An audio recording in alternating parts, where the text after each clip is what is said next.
ഓം നമോ ഭഗവതേ വാസുദേവായ. ഓം നമോ ഭഗവതേ വാതനാഥായ. ഓം നമോ ഭഗവതേ നാരായണായ.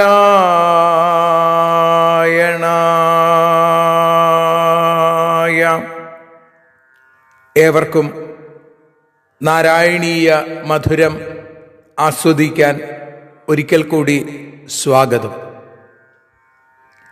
മൂകം കരോതി വാചാലം പങ്കും ലംഘയത്തെ ഗിരിം യൽകൃപാതമഹം വന്ദേ പരമാനന്ദമാധവം.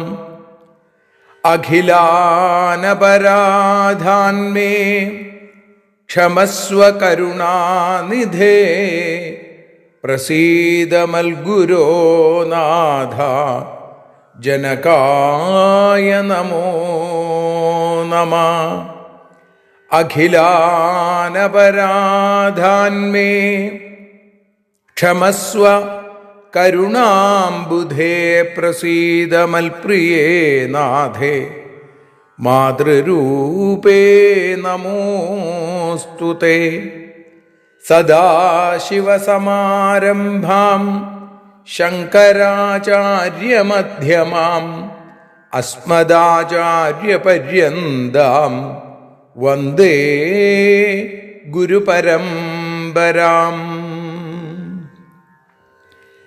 നാരായണീയത്തെ പറഞ്ഞിടുമ്പോൾ നാരായണാഖ്യനെ നമിച്ചിടുന്നു. നാരായണൻ വായുപുരത്തിലീശൻ നാവിൽ നിറഞ്ഞെന്നെ തുണച്ചിടേണേ.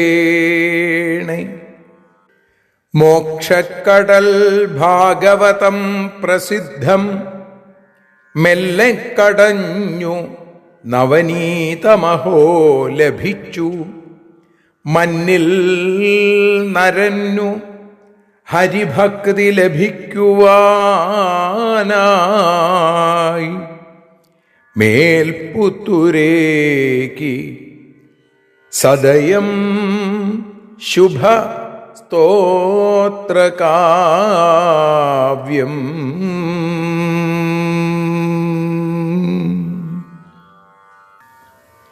സ്തോത്രകാവ്യമായി മേൽപുത്തൂർ നാരായണ ഭട്ടപാദർ കണ്ണന്റെ പാദാരവിന്ദങ്ങളിൽ സമർപ്പിച്ച ശ്രീമൻ നാരായണീയം നാരായണീയ മധുരമായി നാം ആസ്വദിച്ചുകൊണ്ടേയിരിക്കുന്നു. ഇന്ന് അതിൻ്റെ 46-ാമത്തെ ദിവസമാണ്. നമ്മൾ 5-ാമത്തെ ദശകത്തിലേക്ക് കടക്കുന്നു. വിരാട് രൂപത്തിൻ്റെ ഉൽപ്പത്തി എങ്ങനെയാണ് എന്നുള്ളതാണ് ഈ ദശകത്തിൽ പട്ടേരിപ്പാടി നമുക്ക് പറഞ്ഞു തരുന്നത്. ആ ദശകം നമ്മൾ ആരംഭിക്കുന്നു. വിരാട് പുരുഷോൽപ്പത്തി ദശകം 5.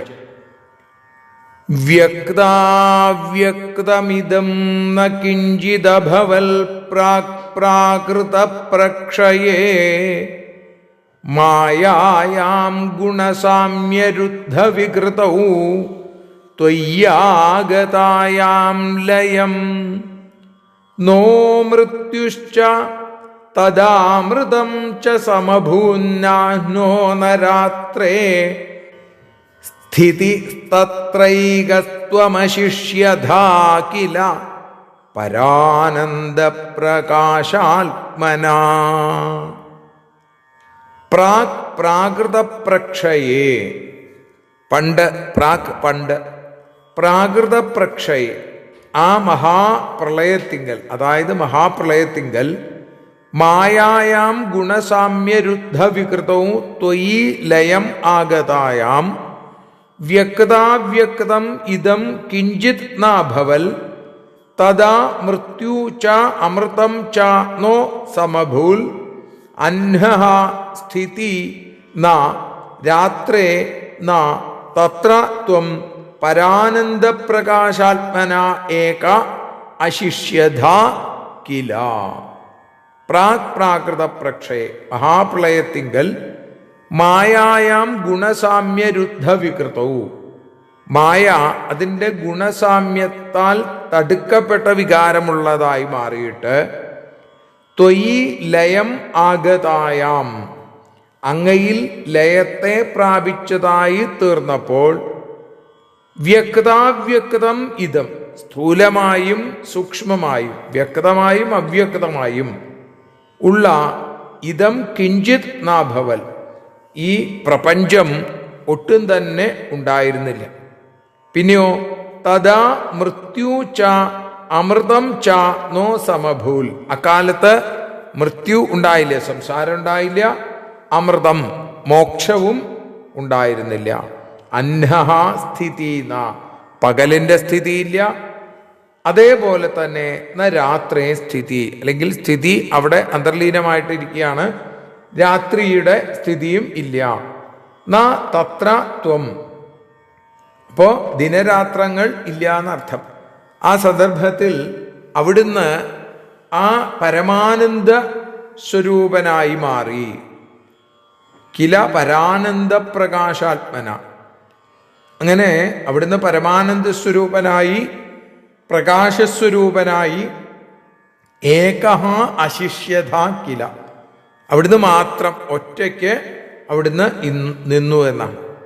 അപ്പോൾ എന്താണ് ഈ ഗുണസാമ്യരുദ്ധ വികൃതി? ഗുണസാമ്യം, സത്വഗുണം രജോ ഗുണം തമോ ഗുണം, അത് ഒരേ അളവിൽ വരിക എന്നതാണ് ആ ഗുണസാമ്യം വരിക. അങ്ങനെ സംഭവിച്ചാൽ മായ പിന്നെ ചേഷ്ടയില്ലാത്തതായിട്ട് മാറും.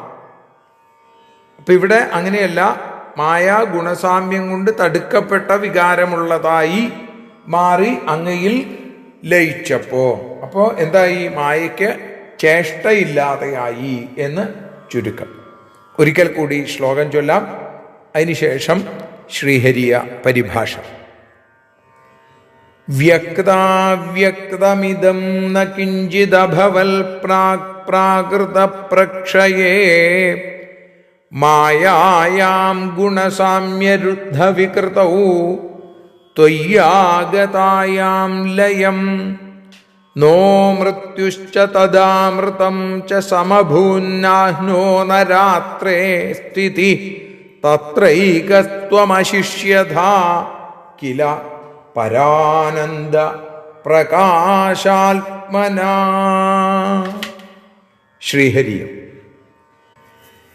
ബ്രഹ്മപ്രളയകാലത്തു ത്രിഗുണങ്ങളനങ്ങാതായി മായാദേവി ബ്രഹ്മത്തിങ്കൽ ലയിച്ചു ചേർന്നു.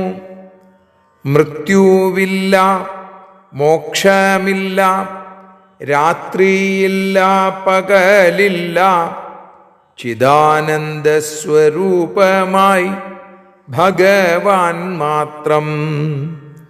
നാരായണ നാരായണ നാരായണ നാരായണ നാരായണ നാരായണ രാധാ ഗോവിന്ദ.